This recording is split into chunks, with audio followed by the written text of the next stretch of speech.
Olá, seja bem-vindo a mais um vídeo do Investidor Estudioso. Eu sou o professor Eloy Machado e vamos falar hoje sobre o grupamento de OIBR. Muito bem, como você sabe, esse vídeo não tem nenhum caráter de recomendação, nem de compra, nem de venda, apenas educacional, apenas para contar para você como são as coisas.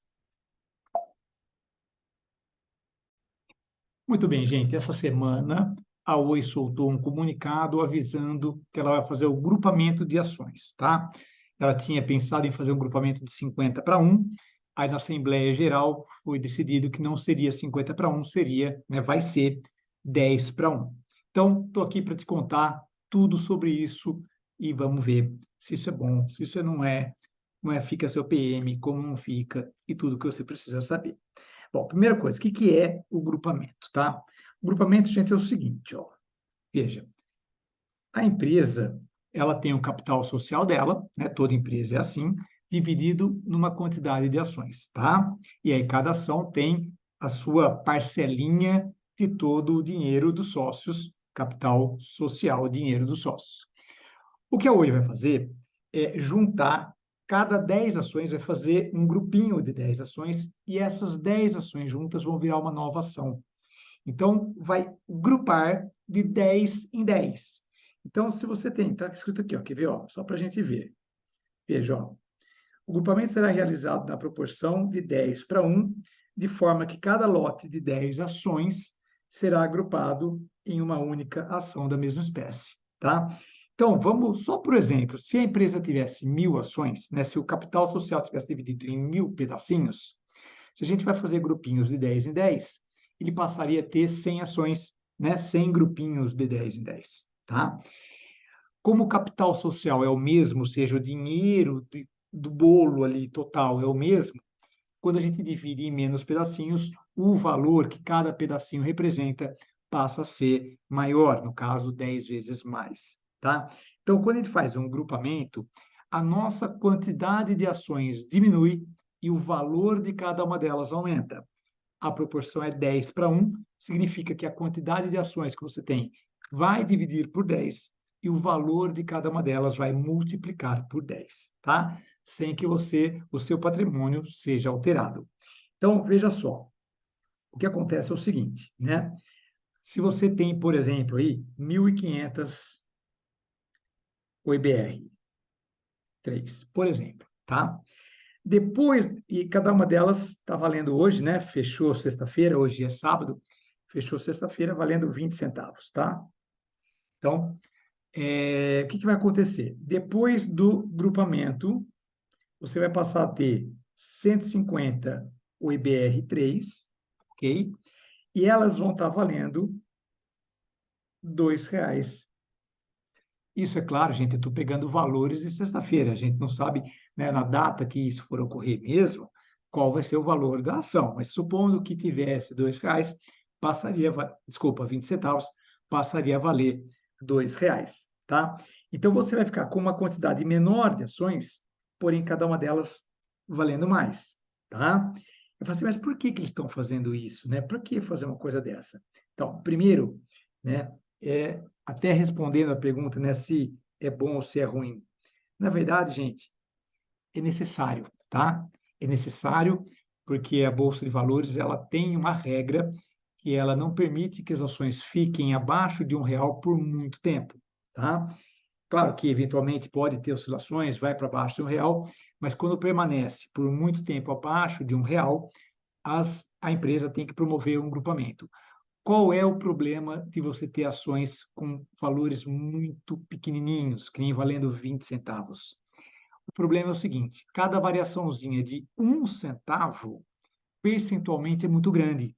Então, no nosso caso, né, atualmente a OIBR ela está 20 centavos. De 20 centavos para 21 centavos, que é o mínimo aumento possível, né? Não tem como aumentar menos do que 1 centavo. Então, se ela está a 20 centavos e durante o pregão passa para 21 centavos, esse aumento ele é de 5%, um único centavo, tá? A mesma coisa quando ela cai. Se ela cai de 21 para 20, se ela cai de 22 para 21, é tudo da ordem de 5%, né? Então, esse é o grande problema.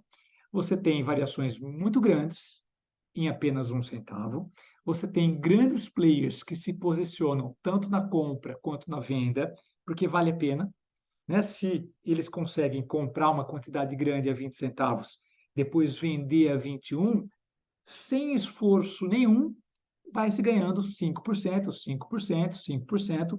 Então, você pega um grande player, não estamos falando de pequenos investidores como nós, né? Que temos uma quantidade pequena de dinheiro ali. Estamos falando de grandes players, que é aquelas ordens monstruosas que estão lá no book e não dá nem para ter a participação dos pequenos investidores, né? Então, nesse aspecto, o fato das ações valendo pouco, primeiro, é uma necessidade, a Bolsa de Valores ela exige isso, tá? Então, ela já estava pedindo para a Oi fazer isso, a Oi tinha uma autorização especial, né, por causa da recuperação judicial, ela tinha uma autorização especial para permanecer um tempo maior ali embaixo no real, porém, esse tempo esgotou, tipo, ficou muito tempo ali, e aí não dá. Então, agora ela teve que fazer isso daí, né, decidiu em assembleia que vai ser de 10 para 1. Bom, então, pensando se vai ser bom ou vai ser ruim. Muita gente fala que vai ser ruim porque ela vai continuar caindo, né? Ela já caía de 20 centavos, 19, 18, 17, né? Aí fala assim, bom, o chão é 1 centavo, então não tem mais muito para onde cair. E aí, a hora que ela vai para R$ 2, ela teria mais chão ali para cair, teria mais espaço para cair. Então, muita gente, inclusive em tom de brincadeira, em tom jocoso ali, fazendo graça, né? Falando que vai fazer o grupamento e ela vai cair de volta tudo, tá? Não estou falando que vai acontecer isso, inclusive eu sou acionista, eu espero que não aconteça isso, porém, estamos falando de uma empresa em recuperação judicial, todo cuidado é pouco, certo? A gente não pode achar que o fato dela custar 20 centavos significa que ela está barata e que é, sabe, o melhor investimento do mundo. Tem que ter muito, muito, muito cuidado quando você investe o seu dinheiro em Oi, tá bom? Não estou dizendo que você não deva fazer isso, nem que você deva. Estou dizendo que tem que ter muito cuidado, tem que saber o que está fazendo, porque é extremamente arriscado, já que é uma empresa em recuperação judicial. Eu tenho o meu pouquinho, tá? Uma parcelinha muito pequena dos meus investimentos está em Oi, mas é extremamente pequenininha essa parcela. Se alguma coisa der muito errado, isso, claro, vai me deixar bem chateado, mas não vai ser o suficiente para acabar com os meus investimentos ou para, sabe, ser uma perda irreparável na minha carteira, tá bom? Obviamente, eu quero que ela saia de recuperação judicial, eu quero que dê tudo certo, como todos nós acionistas, tá bom? Então, o lance é aqui, ela custando R$ 2, o que acontece é que psicologicamente fica mais interessante. Porque imagina o seguinte, tá? Vamos pegar a parte matemática. Ó, de 20 centavos, se ela cair 1 centavo, ela vai para 19. Meio que a gente não se importa, não é? Assim, você fala, ah, caiu de novo, mas, enfim, 1 centavo parece que dói pouco. Mesmo a hora que você vê que isso aqui foi até mais do que 5%, né? Uma queda maior do que 5%, por volta de 5%, mas enfim, o que acontece é o seguinte, ah, psicologicamente você fala, ah, caiu só 1 centavo. Imagina quando ela estiver custando R$ 2, se ela caísse de uma vez só para 1,90, que são exatamente os mesmos 5%, você fala, meu Deus, 10 centavos, o que aconteceu? Isso dói mais. Quer dizer, então, psicologicamente, eu acho interessante esse grupamento, tá? Porque a gente estava meio que anestesiado nessas quedas da Oi. Cai 1 centavo hoje, cai 1 centavo amanhã, cai 1 centavo depois, e parece que está tudo bem. A hora que você vê, ela está com o preço lá no chão. Então, o que vai acontecer é que de R$ 2 não vai para 1,90 de uma vez só, vai para 1,99, vai para 1,98, né? E aí não é um pulo de 5%, é um pulo de 1%. Enfim, psicologicamente, eu acho que é interessante, mas eu entendo, né? Entendo de verdade quando as pessoas ficam receosas que o grupamento vai ser simplesmente uma maneira de você adiar o fim, né? Você está caindo, caindo, caindo, joga para cima para continuar caindo. Não é uma regra, Se alguém te falou que sempre acontece isso, não é verdade. Não existe como prever o futuro em bolsa de valores. Então, toma muito cuidado com essas verdades que ficam sendo propagadas em todos os lugares. Tem muita gente que não gosta de Oi, tem muita gente que fala absurdamente mal, e talvez tenha até as suas razões para isso, mas não existem verdades, tá? Eu espero de verdade que as coisas aconteçam para melhor. Espero que esse grupamento ajude a ação, tá? Agora, uma coisa que talvez te deixe um pouco chateado vai ser o seu PM, né?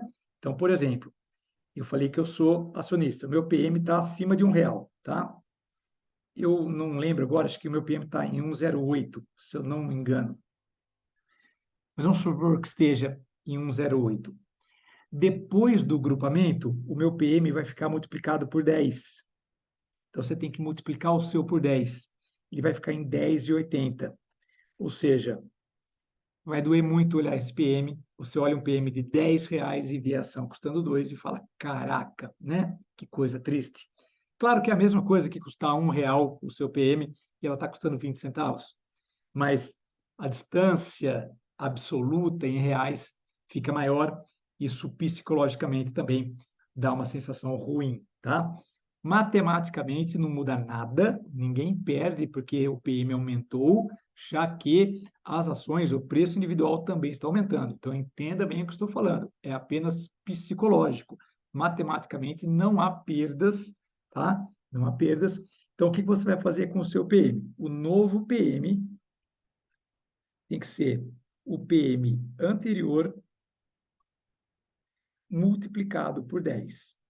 Tudo bem? Multiplicado por 10, tá? E, finalmente, gente, para terminar aqui, tome muito cuidado se você tiver menos de 10 ações de OIBR 3 ou OIBR 4. Por quê? Porque como vai ser feito, né? Vão ser feitos grupinhos de 10 em 10. Se você tiver menos de 10, elas vão ser vendidas, porque não dá para formar um grupo com menos de 10, tá? Não dá para ficar com 0, grupos, né? 0, ações. Então, eu tenho 7 ações do EBR. E aí? Se você tem 7 ações do EBR, elas vão sumir. Ah, mas eu vou ser roubado? Não, claro que não.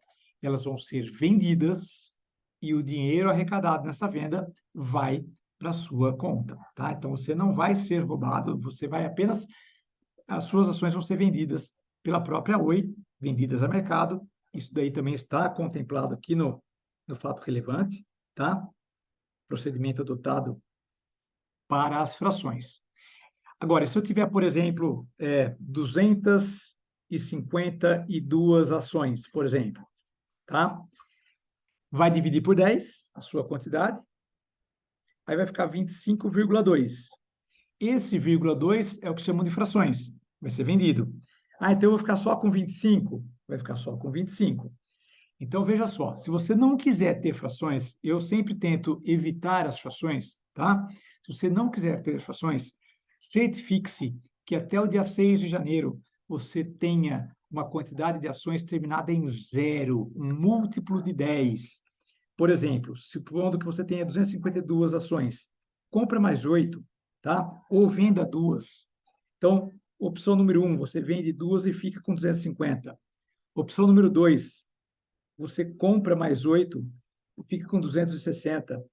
Mas fique sempre com a quantidade com final 0, múltipla de 10. E aí você não vai ter problemas com as frações. Ah, se eu tiver 7, compra mais 3, fica com 10. Ou vende a sua 7 e fica sem nenhuma, tá? Mas se você acredita em Oi, se você quer ter uma posição em Oi, então faça isso, deixar finalzinho 0.